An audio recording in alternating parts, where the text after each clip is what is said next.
நம்ம டெய்லி லைஃப்பில் நடக்கிற எல்லாத்துக்கும் முன்னாடி எக்கனாமிக்ஸ் இருக்குது. ஸோ அந்த 7 days எக்கனாமிக்ஸ் ஜேர்னியில் நம்ம லைஃப்பில் நடக்கிற திங்ஸ் மூலமாக எக்கனாமிக்ஸை சிம்பிளாக புரிஞ்சுக்கலாம்.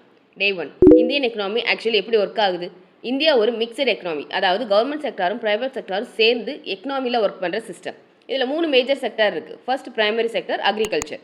ஃபுட் ப்ரொடியூஸ் பண்ணுறது மட்டும் இல்லை, நிறைய மக்களோட வாழ்வாதாரமும் எம்ப்ளாய்மெண்ட்டும் அக்ரிகல்ச்சரில் இருக்குது. ஆனால் ஒரு இன்ட்ரெஸ்டிங் கான்டெஸ்ட் என்னென்னா, அக்ரிகல்ச்சரில் எம்ப்ளாய்மெண்ட் இம்பார்ட்டண்டாக இருந்தாலும் டோட்டல் எக்கனாமிக் வேல்யூவில் சர்வீஸ் செக்டார் தான் பெரிய கான்ட்ரிபியூஷன் கொடுக்குது. செகண்டரி செக்டார் இண்டஸ்ட்ரி, ரா மெட்டீரியல்ஸை ப்ராடக்ட்ஸாக மாற்ற manufacturing activities. Third tertiary sector services, banking, transport, education, IT, finance மாதிரி ஆக்டிவிட்டீஸ். இந்தியாவில் ஜிவிஏல லார்ஜஸ்ட் ஷேர் இந்த செக்டாருக்கு தான். ஜிவிஏனா என்ன?